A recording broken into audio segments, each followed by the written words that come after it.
नमस्ते। ओम पूर्णमदः पूर्णमिदं पूर्णात् पूर्णमुदच्यते पूर्णस्य पूर्णमादाय पूर्णमेवावशिष्यते। ओम शांति शांति शांति। कैसे हैं आप लोग? अंतर यात्रा चैनल के लिए ये अगला वीडियो है और धर्म को लेकर जो एक सीरीज हमने शुरू किया है उस सीरीज का ये अगला वीडियो है। आज का जो टॉपिक है वो धर्म और अध्यात्म है। बहुत कंफ्यूजन है इसको लेके।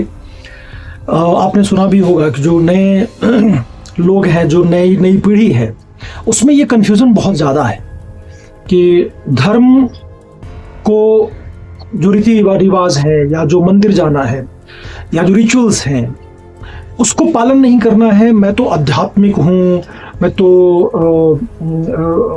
पूजा पाठ नहीं करता, मैं बिलीव नहीं करता और मैं आध्यात्मिक हूँ। तो ये एक बड़ा अजीब सा ही कुछ ये शुरू हुआ है। और मैं ये मानता हूँ कि ये सारा जो कन्फ्यूजन है ना, वो कहीं ना कहीं कम नॉलेज की वजह से होता है। मतलब जब आप धर्म को या अध्यात्म को बहुत गहराई में नहीं समझते हैं तो आजकल ये जो रील्स और मीम्स और जो कम ज्ञान वाले लोग हैं वो यूट्यूब पे आके, सोशल मीडिया पे आके तमाम तरीके का कन्फ्यूजन फैलाते हैं और जिनके मिलियंस फॉलोअर्स हैं, उनके बहुत सारे सुनने वाले लोग हैं। तो मुझे लगता है कि उसका बहुत बड़ा कंट्रीब्यूशन है इस तरह के जो मिसअंडरस्टैंडिंग या जो कुछ भी एक गलत धारणा बनती है समाज में इस चीज़ को लेके, तो उसका ये बड़ा एक कंट्रीब्यूशन है। तो आज हम लोग उस पर बात करेंगे कि धर्म और अध्यात्म क्या है, अलग है, साथ में है, क्या है, मतलब इसके बारे में। देखिए, धर्म का जो सबसे मेन है वो है कि धारयन्ति इति धर्म, मतलब जिसे धारण किया जा सके। अब धारण क्या किया जा सकता है? जो आचरण है, मतलब हम जब पैदा होते हैं मनुष्य के रूप में तो हमें जो कुछ मैनुअल्स मिलता है कि कैसे जीवन को जीना है, जो मैनुअल है वही धर्म है हमारा। ठीक है, सिंपल वर्ड में, बहुत साधारण से आप समझेंगे। तो अब धर्म को जब आप ऐसे देखते हैं तो फिर आप ये पूछेंगे कि हमारे जो अलग अलग जो धर्म है, जैसे सनातन धर्म है या इस्लाम है या सिखिज्म है या बुद्धिज्म है, तो तमाम ये जो संप्रदाय हैं, धर्म तो मैं एक ही मानता हूँ, मैं क्या, बल्कि सच्चाई यही है कि सनातन धर्म ही एकमात्र धर्म है इस पृथ्वी का। तो अगर आप उसकी बात करें या संप्रदायों की भी बात कर लें जो गलतफहमी की वजह से वो धर्म बोल देते हैं, तो उन सब में जो मैनुअल्स दिया गया है कि आपको अपने संप्रदाय में या अपने धर्म में, अपने मजहब में, जैसे मैं अगर हिंदू हूं तो मुझे इस तरह के रिचुअल्स करने हैं और ये धर्म का पार्ट बना दिया उन्होंने, इसको हिस्सा बना दिया। अब देखिए, जो रिचुअल्स हैं या जो रीति रिवाज हैं या जो धार्मिक क्रियाएं होती हैं, तो वो कहीं ना कहीं जैसे आप इससे पहले वाले वीडियो में हमने चर्चा किया था कि जो वेदों में भी कर्मकांड की चर्चा है, तो ये कर्मकांड का हिस्सा है, ये पार्ट है।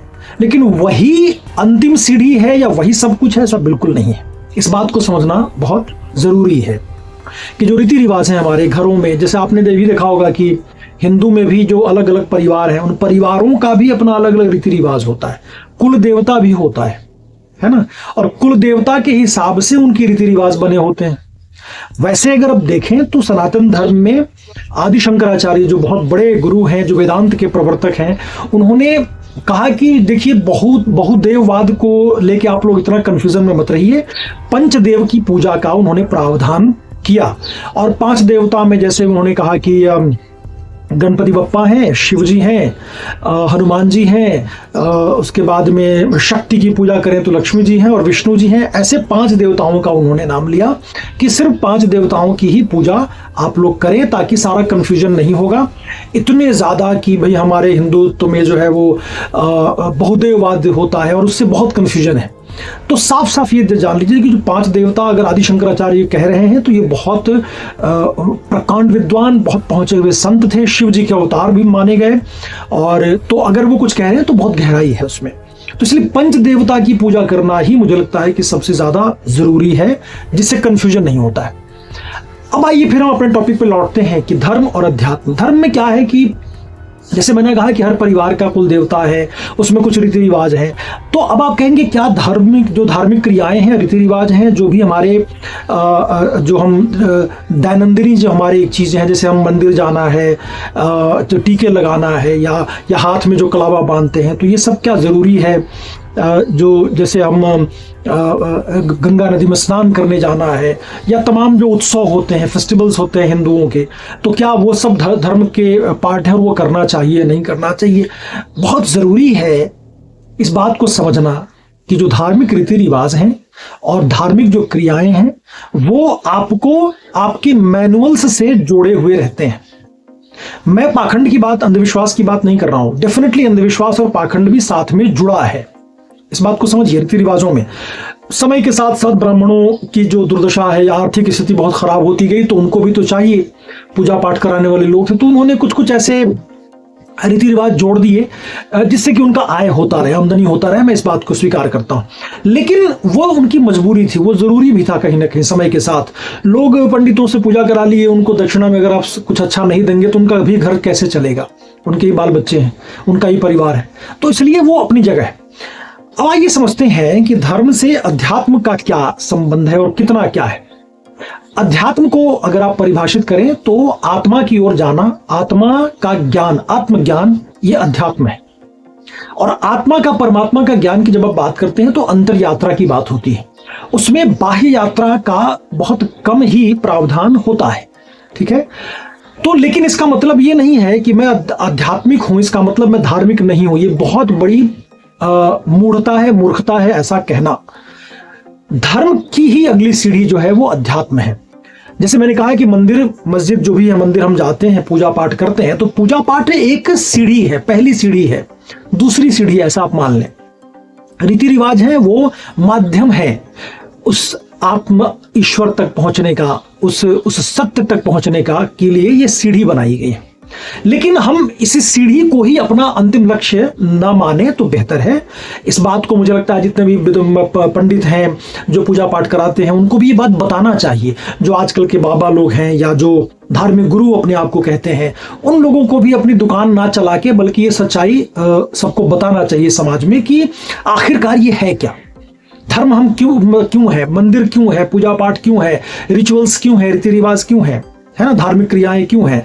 तो उसका मकसद ये है कि आप अपने मैनुअल्स से, आप अपने धर्म से जुड़े रहें।